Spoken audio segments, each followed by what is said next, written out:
Well, hey there, good people of the world.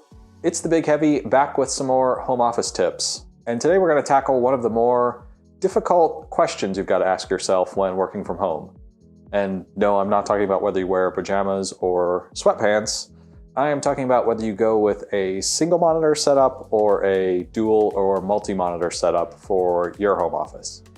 To set the stage a bit, when I talk about work from home, I am, a typical office worker / knowledge worker, whatever the kids are calling it these days. I am doing more spreadsheets, PowerPoints, responding to email, doing video conferencing, all the boring stuff that the majority of us do when we're working from home. And in some way, shape, or form, I've, worked from home for the preponderance of my, 20-ish year career in some capacity. I realize you're a busy human, so I'm going to make this quite easy for 97% of you and say, get a single monitor setup. So thanks for watching. Great to see you. Hit all the buttons. Oh, wait, you think you're one of those 3% that should probably get a dual monitor setup? All right, well, let's walk through my rationale a bit more. Now, the reason I'd recommend a single monitor, and I'll caveat that by saying get the best single monitor that you can afford. This is one of the things that's critical to your home office setup. It's quite literally the thing that you're going to be staring at for your 6 to 12 hour workday, all day, every day that you're working from your home office. Is that the primary reason people got dual monitor setups back in the day has now essentially become a moot point. So before, if you wanted a really wide desktop or you wanted to have sort of an extended work area on your screen, you really had to go for a multi-monitor setup. Back in the day, a 24-inch monitor was a relatively large panel, and if you wanted to get anything larger than that, you needed to buy 2 or more of those, mash them together. You probably need a pretty fancy computer setup, since you might need multiple video cards, which is essentially the way your computer interfaces with a physical display. And it was kind of a hassle, but it looked super cool.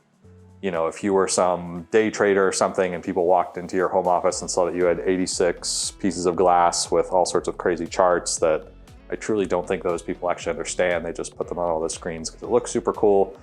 It was impressive. And, people kind of equated in their mind, hey, billion-dollar financial super person / cool gamer / content creator / captain of a sci-fi starship has a bunch of monitors, so I should probably have a bunch of monitors too. Well, now you can get, widescreen monitors, you can get tall monitors, you can get 16:9 format, you can get 4:3, you can get 21 by who knows, and you can get curved displays, you can get 4K, 8K. You can basically get pretty much any, large bit of screen real estate in a single monitor. Now, in terms of that single monitor, there's a few things I would look for and are kind of, I would almost consider deal breakers. And again, this comes with spending a little more for your monitor versus going out and getting the Black Friday special $140 monitor that's, promises 9,000 inches or something like that. Number one, assuming you're connecting to a laptop or you may connect to a laptop in the future, get a monitor that has a USB-C connection. This gives you a single cable that lets you supply power, lets you connect to all the ports that are in the back of the monitor, and essentially eliminates the need for a docking station and lets you plug in your laptop with that one cable. And the way I've configured both my workstations, I have keyboard, mouse, webcam, some peripheral devices, I have speakers, all that stuff just by connecting one cable, which makes it super convenient. Anyone can use that setup. It's not proprietary to a particular computer. It works for Mac, works for Windows, works for all that stuff. And I think, frankly, the invention of the USB-C cable is one of the greatest things that's happened to computing in the last, 5 years or so. Generally speaking, we'll also have some standard USB ports on the monitor. Ideally, you want something that has maybe 2 or 3 in the back that are kind of hidden. That's where you can plug in your webcam. That's where you can plug in the little dongle or whatever for your wireless keyboard and anything that's not going to really move around all that much. And in the ideal case, you have 1 or 2 on the front of the monitor, so you can plug in a memory stick. You can plug in something that you routinely connect and disconnect, things like your phone, or if you have a smartwatch or something like that. That gives you a nice and easy place to plug and unplug those kind of one-off peripherals. You may also want to look for what's called a KVM feature. That stands for Keyboard Video Mouse. And essentially what that does is it lets you switch a keyboard and mouse between multiple inputs. The way it does that is through either USB-C, or if you have a DisplayPort or HDMI connection, there's a little special USB cable that runs from the computer to your monitor. Generally, this is what you'd use if you have a desktop, and this is what I use in my other home office where I have a desktop Windows computer as well as a USB-C cable for my work or my MacBook computer. So I can, with a couple buttons on the back, or if I install some special software, switch between those two computers, and the monitor actually handles rerouting the keyboard and the mouse between those computers. So that's kind of nice if you have a configuration where you have multiple computers that you want to use, but you don't necessarily need them to take up a full display 100% of the time. I'd also budget for some better speakers. If your monitor does come with speakers, they're notoriously pretty bad.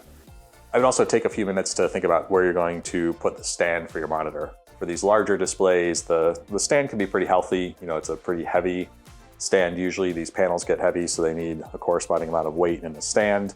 And they can take up a bit of real estate on your desk, so you may want to think about either a monitor arm, which is a place you don't want to cheap out again because it'll start to sag, or think about a riser, which is, I have both configurations. In this workstation where I have a dual monitor setup, I have a nice monitor arm that is frankly ridiculously expensive, but it doesn't sag, it doesn't droop, it moves up and down with a nice sliding action.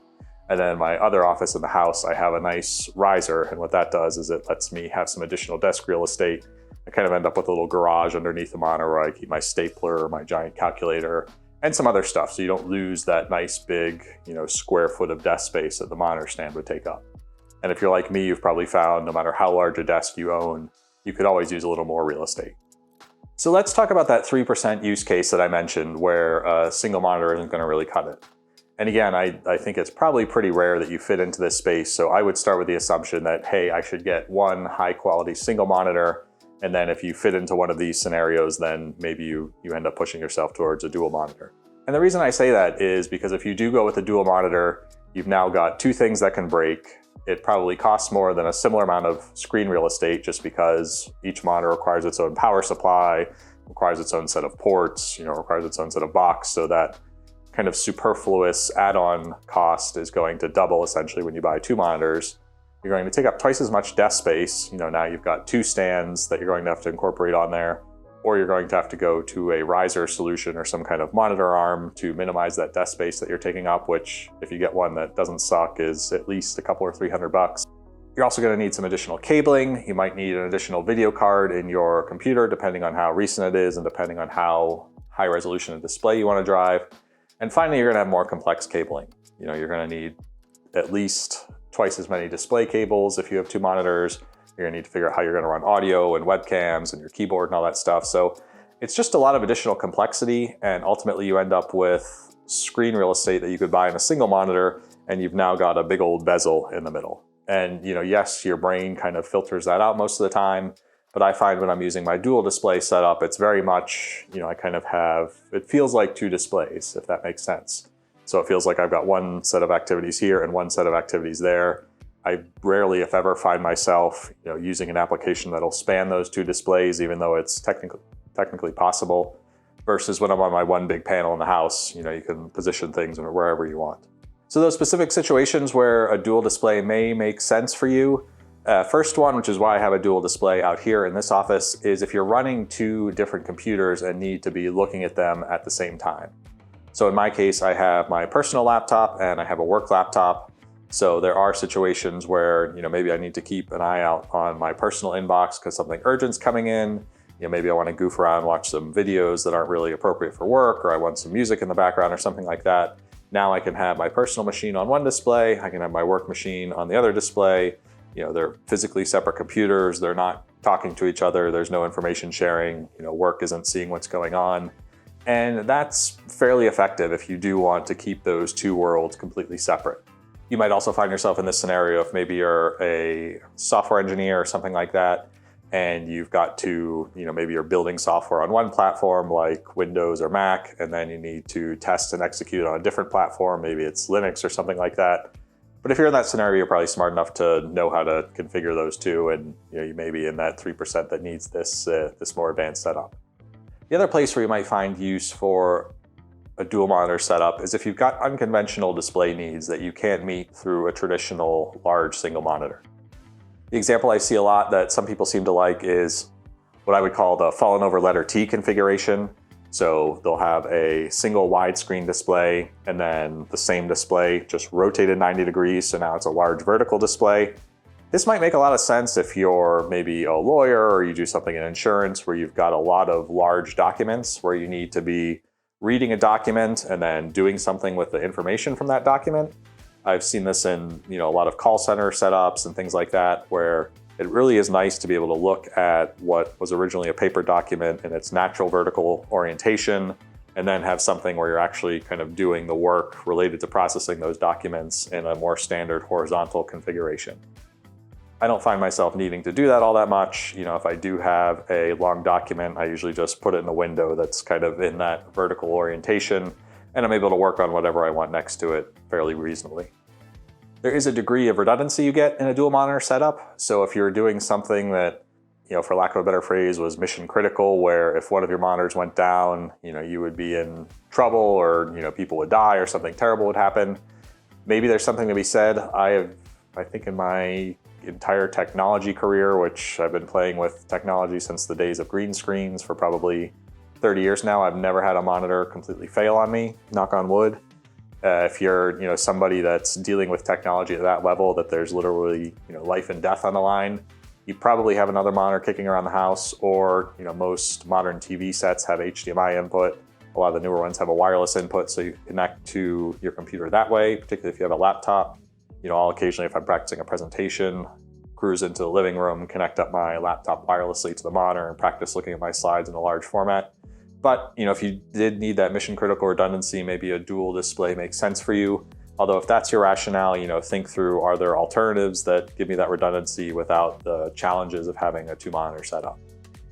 And I'm not someone that wants to stop you from living your best life. So if you do have some kind of stockbroker fantasy, if you want to replicate the bridge of the Battlestar Galactica, if you own a whole bunch of Samsung stock and just want to buy a shit ton of panels, or if you want to get yourself a tan from some good old-fashioned CRT radiation, do you and get your multi-monitor setup. Just the cautions I'd give you are, get a stand and think through how you're going to mount all those displays.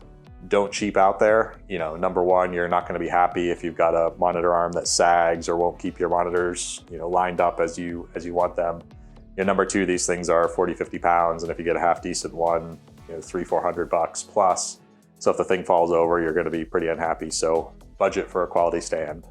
And I'd also suggest either buying monitors the same series, the same brand, or get a monitor that's calibrated.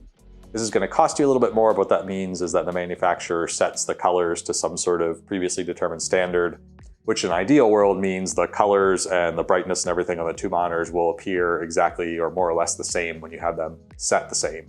This matters because if you didn't do that and you just bought, 2 cheapo monitors, and you can see this effect if you go into an electronics store where they have a bunch of monitors side by side, on one, the white color may look a little blue compared to another one. And if you have 2 monitors that are mismatched, I think you're going to slowly lose your marbles when the colors look differently on each of them. If you're doing anything color related, like editing photographs, editing video or something, and your colors look different, you're not going to know which monitor kind of has the correct colors, and you're going to end up being frustrated by that experience versus just having one panel where the colors are obviously going to be the same, hopefully throughout the entire panel. So whichever direction you choose, the final bit of advice I'll give you is, with all things home office, if you're going to spend any meaningful amount of time there, and if meaningful for you is 1 day a week or a couple or 3 days a week, that's still 8 to 30 hours that you're staring at this screen. Don't cheap out. Every time I've cheaped out on something for the home office that I use daily and use a lot every day, like keyboards, like monitors, like mice, all those sorts of things, I've regretted it. So, spend a little extra on the monitor. Again, a monitor is an area where it's probably going to last you 5-10 years before the technology changes significantly. And in my case, I'll take the monitor I use most, which is in one of my home offices. When I decide to upgrade that, that goes down to the kid's computer and everything kind of flows down. So, I think my garage monitor is on its 10th year of life or something like that. So they're devices that last a long time. They're devices you use quite a bit. They're things you look at every day. So don't cheap out there. And I think you'll ultimately, in the long run, feel a lot better about spending a couple $100 extra than you would have by saving those couple $100 extra in the near term. So I hope this helps you with your thought process as you set up or upgrade your home office. If you have anything cool that you've done, if you think that there are a lot more valid uses for the dual monitor setup, throw that in the comments. I always try and read that stuff when it's reasonable and respond. whatever you do in your home office, I wish you all the best in productivity, relaxation, and just general awesomeness. Big Heavy wishing you well and saying peace. Thanks for watching.